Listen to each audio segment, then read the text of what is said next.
नमस्ते दोस्तों, welcome to ज्ञान इलेक्ट्रिकल। सो फ्रेंड्स, आज इस वीडियो में हम लोग डिस्कस करने वाले हैं कि केबल जो है वो क्यों फेल होता है, उसके पीछे का मेजर रीजंस क्या है फेल होने के पीछे का, उसके बारे में हम लोग आज इस वीडियो में देखने वाले हैं। तो चलो स्टार्ट करते हैं वीडियो को।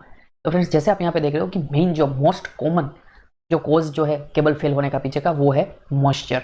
कि मॉइस्चर की वजह से क्या होगा कि मॉइस्चर की वजह से जैसे आप यहाँ पे देख रहे हो, ये XLP इंसुलेशन या तो फिर कोई भी इंसुलेशन जो है उसमें क्या होता है कि वाटर ट्री फॉर्म होती है, और वाटर ट्री जैसे फॉर्म होती है तो over a period of time क्या होगा कि ये जो है वो कंडक्टर है और ये बाहर का आउटर एरिया है। तो क्या होगा कि ये वाटर ट्री फॉर्म होकर जैसे over a period of time ये ट्री है वो एक्सपांड होती रही और इंसुलेशन जो है उसको फेल कर देगी।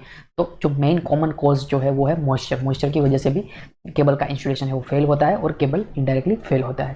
सेकेंड जो है गाइस वो है पार्शियल डिस्चार्ज। तो गाइस पार्शियल डिस्चार्ज मतलब क्या कि जो एयर केविटी जैसे आप यहाँ पे देख रहे हो ये और ये, वो गाइस क्या है कि इसके इंटरनल केबल के इंसुलेशन में जब मैन्युफैक्चरिंग के टाइम ही अंदर कुछ ना कुछ केविटी रह गई होगी, एयर केविटी हो रह गई होगी। तो क्या होगा, जैसे ही इलेक्ट्रिकल कंडक्टर, ये जो कंडक्टर है, ये जो केबल है, वो सर्विस में आएगा तो उसके ऊपर क्या होगा कि इलेक्ट्रिकल स्ट्रेस आएगा। तो ये जो केविटी है उसके ऊपर ज्यादा स्ट्रेस आएगा इंसुलेशन के प्रोपोर्शनल में।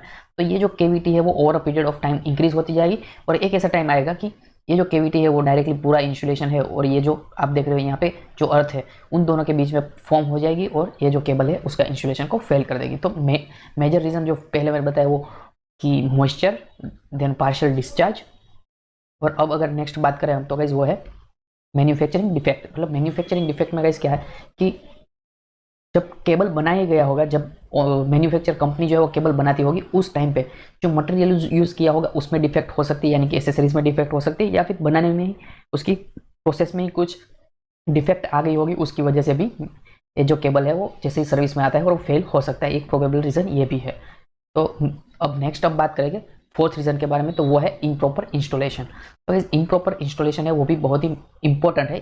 इंस्टॉलेशन प्रॉपरली होना चाहिए, अगर इम्प्रॉपर है तो वो भी केबल को फेल कर सकता है। तो मेनली क्या होगा कि अगर आपने प्रॉपरली इंस्टॉल नहीं किया है जो अंडरग्राउंड केबल है, तो अंडरग्राउंड केबल कैसे इंस्टॉल करते हैं, उसका प्रॉपर सीक्वेंस क्या है, गाइडलाइन क्या है, वो आपने अगर फॉलो नहीं किया है तो भी वो फेल हो सकता है। उसके ऊपर मैकेनिकल स्ट्रेस आ सकते हैं, वाइब्रेशन आ सकता है, या तो फिर शार्प एजिस के बीच में कहीं पे आपने डाल दिया है तो उसकी वजह से भी वो फेल हो सकता है। प्लस गाइस अनऑथोराइज पर्सन है उससे आपने, या तो फिर अनट्रेंड पर्सन है उससे आपने केबल ज्वाइंट करवाया है, तो वो ज्वाइंट भी ज़्यादा टाइम चलेगा नहीं, तो उससे भी फेल हो सकता है।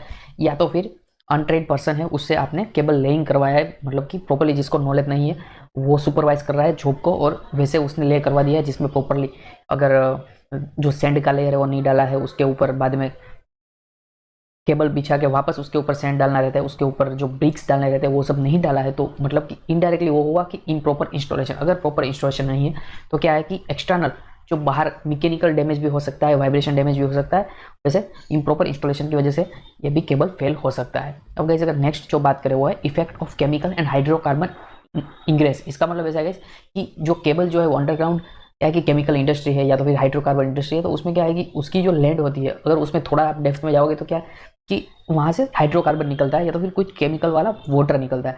तो आपने केबल पहले ले कर दिया है और बाद में उसके ऊपर वो जो एरिया है वहाँ पे पानी आ गया है, या तो फिर हाइड्रोकार्बन या तो फिर कोई भी केमिकल्स आ गए, तो वो क्या है कि केबल का जो इंसुलेशन है उसको वो डिटोरिएट कर देगा और over a period of time वो भी केबल फेल हो सकते हैं। तो ये प्रोबेबल कॉज है कि ये इतनी चीज़ों की वजह से मेनली केबल जो है वो फेल होते हैं। और नेक्स्ट गाइस क्या है कि स्विचिंग सर्ज एंड लाइटिंग। मतलब कि अगर आपने प्रॉपरली जो सर्ज अरेस्टर है वो नहीं लगवाया है तो क्या होगा कि इनडायरेक्टली या तो फिर लाइटिंग हो या तो फिर कोई सर्ज आएगा, तो वो क्या है डायरेक्टली केबल पे ट्रांसफर होगा, और केबल वो सर्ज जैसे आएगा तो वो केबल क्या है कि केबल में जहाँ पे भी वीक पार्ट होगा वहाँ पे क्या होगा कि केबल के इंसुलेशन को फेल कर देगा। तो ये भी रीज़न है एक। बट जनरली क्या है कि हम स्विचिंग सर्ज को प्रोटेक्ट करने के लिए हम सर्ज अरेस्टर हर एक पैनल में रखते ही है, बट अगर नहीं है तो भी हो सकता है, ये एक भी रीजंस है। तो मेनली गाइस आपने देख लिया जैसे कि moisture, partial discharge, manufacturing defect, improper installation, और effect of chemical and hydrocarbon ingress and switch surge and lighting, ये मेन प्रोबेबल कॉजेज है जो इलेक्ट्रिकल केबल को फेल करती है। तो आई होप गाइस आपको अच्छा लगा होगा वीडियो। तो अगर वीडियो को अच्छा लगा है तो लाइक कर दीजिए, अपने फ्रेंड्स एंड कलीग्स के साथ शेयर कीजिए, और अभी तक आपने हमारा यूट्यूब चैनल सब्सक्राइब नहीं किया तो सब्सक्राइब कर लीजिए, क्योंकि ऐसे इंटरेस्टिंग टॉपिक